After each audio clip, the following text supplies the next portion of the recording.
बिस्मिल्लाहिर्रहमानिर्रहीम। अस्सलाम वालेकुम dear students. BDS first year में आप सबको खुशामदीद। हमारा जो आज का टॉपिक है वो है एनाटॉमी का।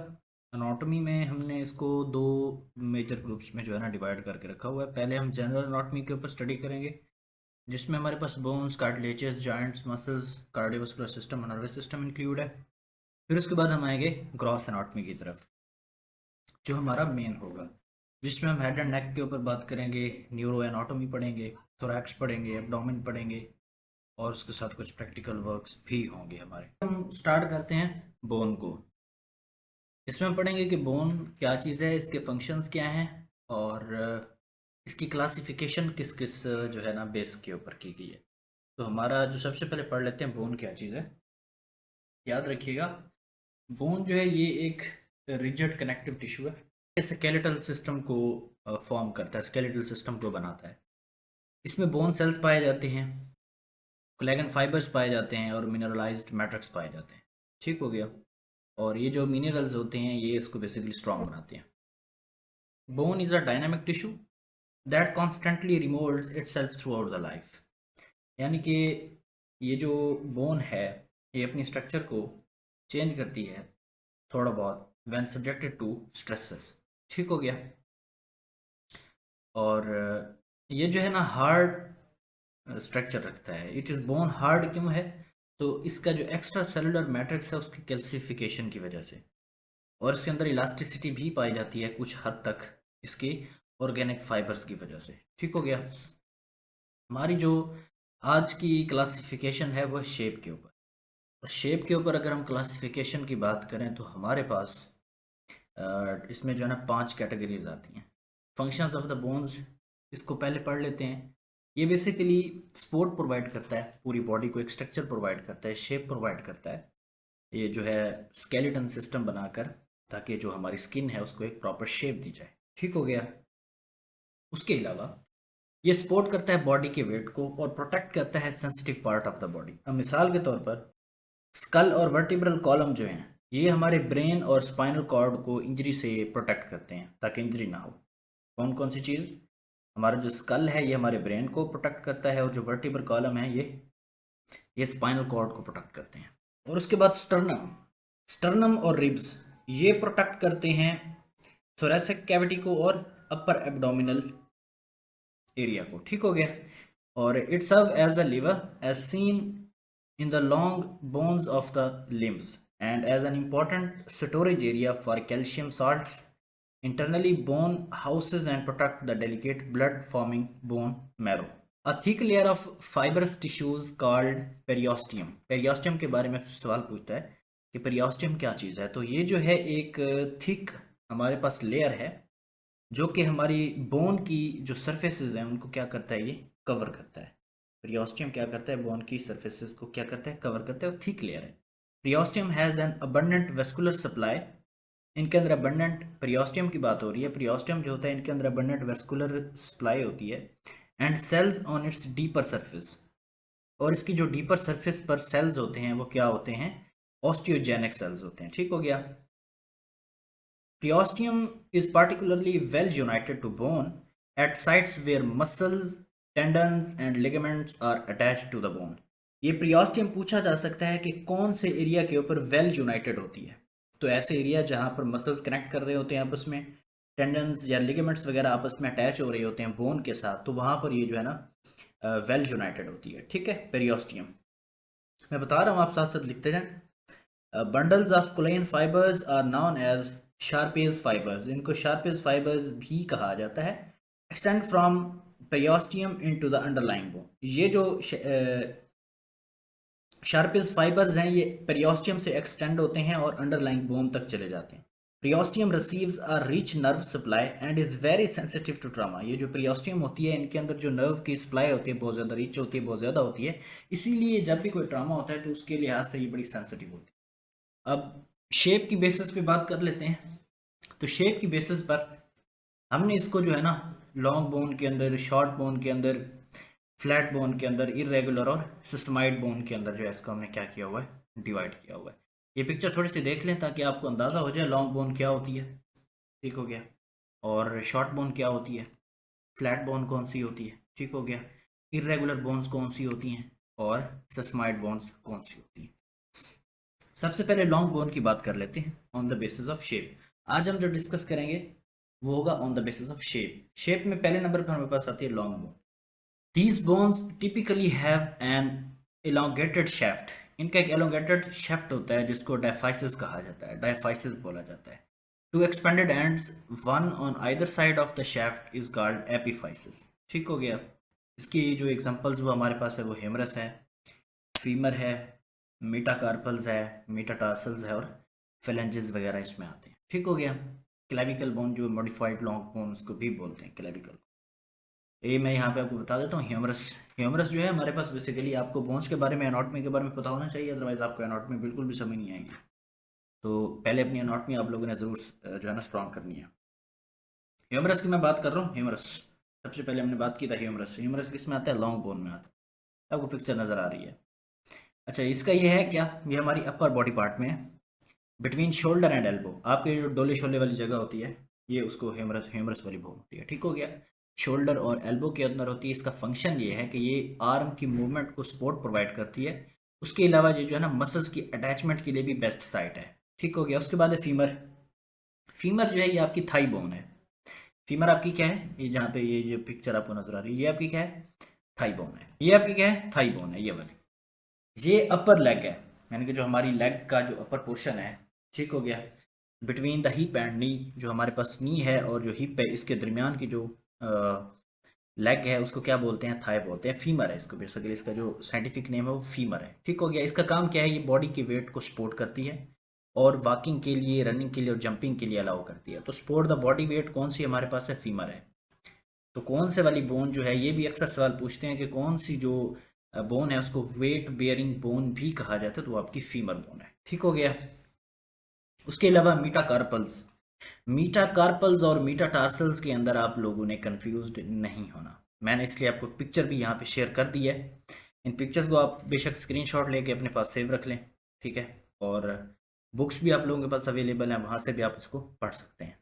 मीटाकार्पल्स क्या होते हैं, मीटाकार्पल्स हैंड बोन्स को कहा जाता है, ये जिससे आपकी जो है ना पाम बनती है।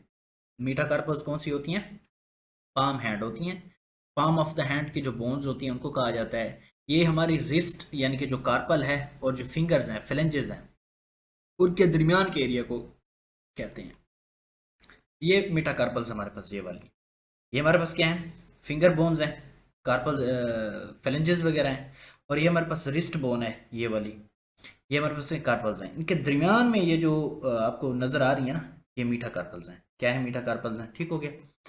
तो ये भी हमारे पास किस में आता है, लॉन्ग बोन्स में आता है, ये आप देख रहे होंगे। ठीक हो गया। इसी तरह ये जो है ना बोन 1 से स्टार्ट होते हैं और 5 तक इसकी नंबरिंग है, ये आप देख लीजिए। ठीक हो गया। ये हमारे पास है 1 2 3 4 एंड 5। ये यहाँ से 1 1 2 इस तरह ये आपने जो है ना यहाँ से यहाँ तक चले आना है। और ईच हैज़ अ बेस, हर एक की जो है ना बेस है। और इसका जो प्रॉक्सिमल एरिया होगा, शेफ्ट है जो मिडल वाला एरिया है जिसको आप बॉडी भी बोलते हैं, और हेड है जो डिस्टल साइड की तरफ होगा।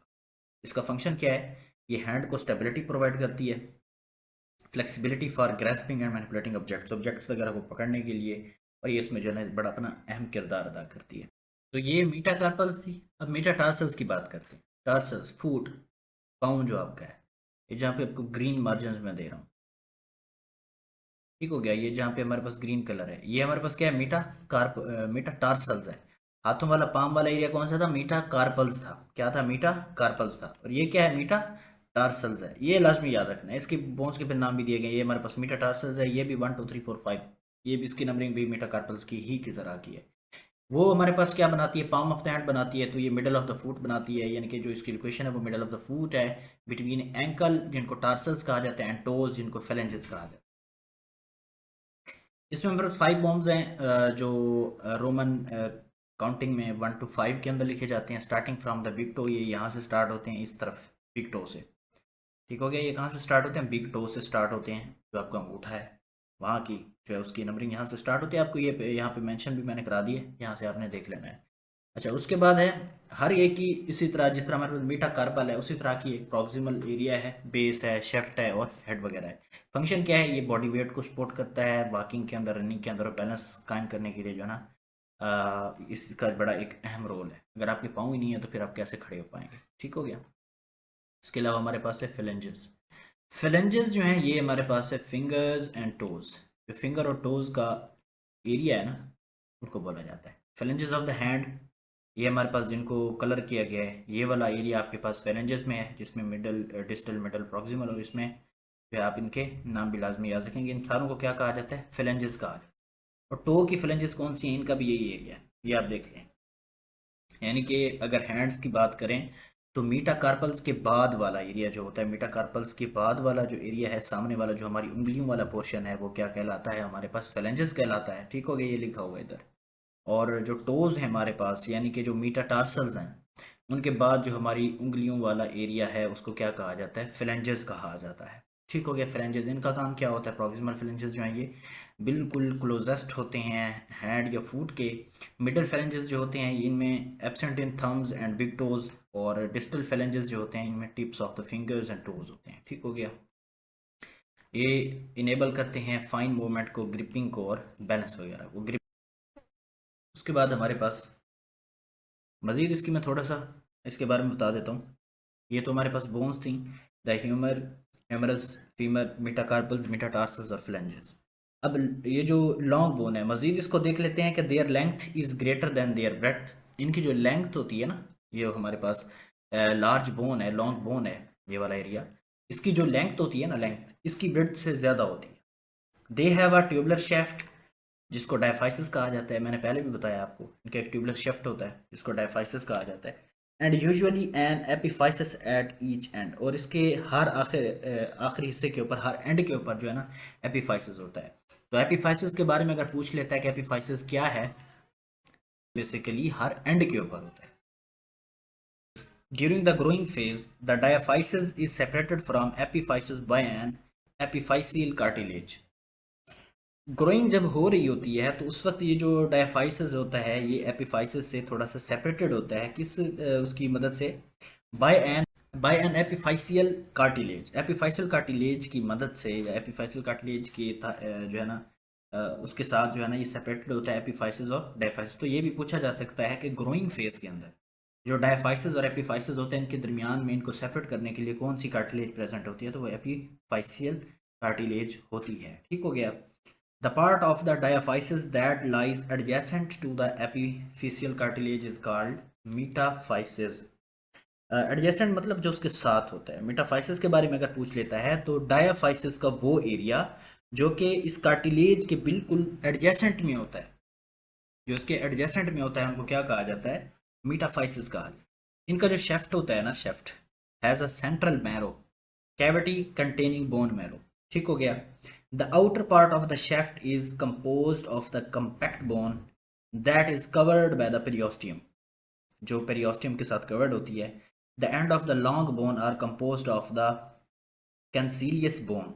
अगर आपसे पूछा जाए कि जो लॉन्ग बोन्स होती हैं इनका जो एक एंड होता है वो किस चीज़ से कंपोज्ड होता है, तो वो कैंसिलियस बोन से सराउंडेड होता है by a thin layer of the compact bone, और इसके साथ जो है ना कंपैक्ट बोन की एक थिन लेयर भी मौजूद होती है। The articular surfaces of the ends of the bone are covered by the hyaline cartilage। और ये जो हमारे पास आर्टिकुलर सरफेस होती है, बोन के एंड्स की जो आर्टिकुलर सरफेस होती है वो किस चीज़ के साथ कवर्ड होती है, हाइलाइन कार्टिलेजेस के साथ। और लॉन्ग बोन का जो एंड होता है, लॉन्ग बोन का जो एंड होता है वो कैंसिलियस बोन के साथ सराउंडेड होता है, और ये इसमें कंपैक्ट बोन होती है। ठीक हो गया। जबकि जो आर्टिकुलर सरफेस होगी उस एंड ऑफ द बोन की, वहाँ पर क्या होगा, हाइलाइन कार्टिलेज होगा हमारे पास। ठीक हो गया। अब हम उसकी तरफ आते हैं, शॉर्ट बोन की तरफ। Short bones are found in hand and foot. Short जो है ना ये हमारे पास क्या है, एक तो शॉर्ट है इन पोस्चर, यूजुअली जो है ना क्यूबॉइड होती हैं, यानी कि क्यूब लाइक स्ट्रक्चर इनकी होती है, स्केफाइड भी होती हैं, बोट लाइक स्ट्रक्चर भी इनकी होती है। टार्सल्स और कार्पल्स वगैरह हमारे पास इसमें जो है। ठीक हो गया, कार्पल्स और टार्सल्स। तो they are roughly cuboidal in shape and are composed of an cancellous bone surrounded by a thin layer of the compact bone।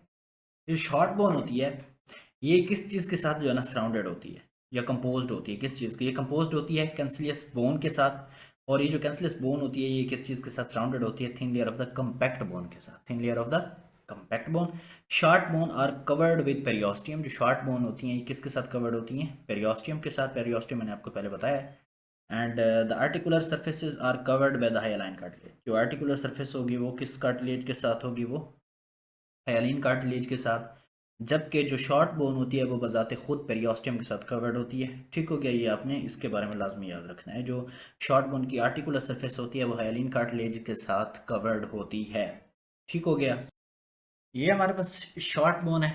अब यहाँ पे देखो शॉर्ट बोन, शॉर्ट बोन्स में इसमें हमारे पास कार्पल्स हैं। यहाँ पे जो उसने बताया कार्पल्स, अगर आप हैंड की बात कर रहे हैं तो ये जो है आपके पास कार्पल होगा। रिस्ट बोन भी इनको कहा जाता है। तो क्या कहा जाता है? Wrist bone. ये वाली क्या थी मेरे पास? मीटा कार्पल्स हमारे पास क्या थी? पाम वाली थी। और इससे पीछे वाली कौन सी है? रिस्ट वाली। ये जो है हमारे पास 8। ठीक हो गया, स्केफाइड है, ल्यूनेट है, ट्राइक्वेट्रम है, पिसिफॉर्म है, हेमेट है, कैपिटेट है, ट्रेपेजॉइड्स और ट्रेपेजियम है। ये आप लोगों ने याद करने हैं। ये पिक्चर्स आपको दिखाने का मकसद ही यही है कि आप लोगों ने इसको क्या करना है? याद करना है। ठीक हो गया, ये जो है ना इसको मैंने कलरफुल डायग्राम में भी इसलिए शो करवाया ताकि आप लोगों को जब आप वहाँ पर एनाटॉमी लैब में जाएं या जब आपसे इसका वाइवा ले रहे होंगे, उसकी ले रहे होंगे, तो तब उसमें आपको ये चीज़ें जो है ना करके बतानी बतानी होंगी। प्रैक्टिकल वर्क में भी आपसे ये पूछा जाएगा। ठीक हो गया, तो इसलिए इन चीज़ों के ऊपर ग्रिप रखनी है आपने। तो कार्पल आपका जो है वो हाथ का एरिया होगा, मतलब जो आपके हैंड्स वगैरह हैं। और जो टार्सल है, टो वाले एरिया, इनके जो एंकल बोन्स हैं उनको कहा जाएगा टार्सल। बस आप ना याद रख लें, टार्सल टी से, टार्सल टी से टो। ठीक हो गया, आपको याद रह जाएगा। तो ये हमारे पास क्या है? फुट का एरिया है, यानी कि जो फुट वाली है वो उसको क्या कहा जाएगा? टार्सल कहा जाएगा। और जो हमारे पास हैंड वाली है उसको कहा जाएगा carpel.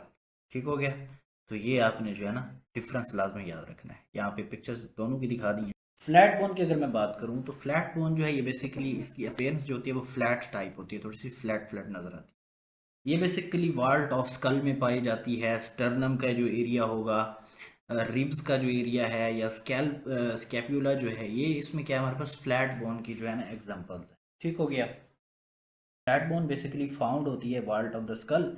They are composed of, flat bone की अगर हम बात करें तो ये कंपोज्ड होती है thin inner and outer layer of the compact bone. ये बेसिकली कंपैक्ट बोन की थिन इनर और आउट बोन से मिलकर बनी होती है, द टेबल्स। ठीक हो गया, separated by a layer of cancellous bone, जिसको डाइपोल कहा जाता है। क्या कहा जाता है? डाइपोल कहा जाता है। Scapula although irregular in shape are included in this group. ठीक हो गया, अब हम आ जाते हैं इरेगुलर बोन की तरफ। उसके बाद हम क्या आ जाते हैं? इरेगुलर। ये इसकी शक्ल ही बता रही है कि इरेगुलर टाइप की। ठीक हो गया, इंक्लूड इरेगुलर बोन्स बेसिकली वो बोन्स होती हैं जो ऊपर हमने पढ़ा है हमारे पास, जो लॉन्ग बोन है या शॉर्ट बोन है या उसके अलावा फ्लैट बोन है, जो इन 3 ग्रुप्स में नहीं पाई जाती। उनसे हटकर जो होती हैं वो क्या है? इरेगुलर बोन्स आती हैं।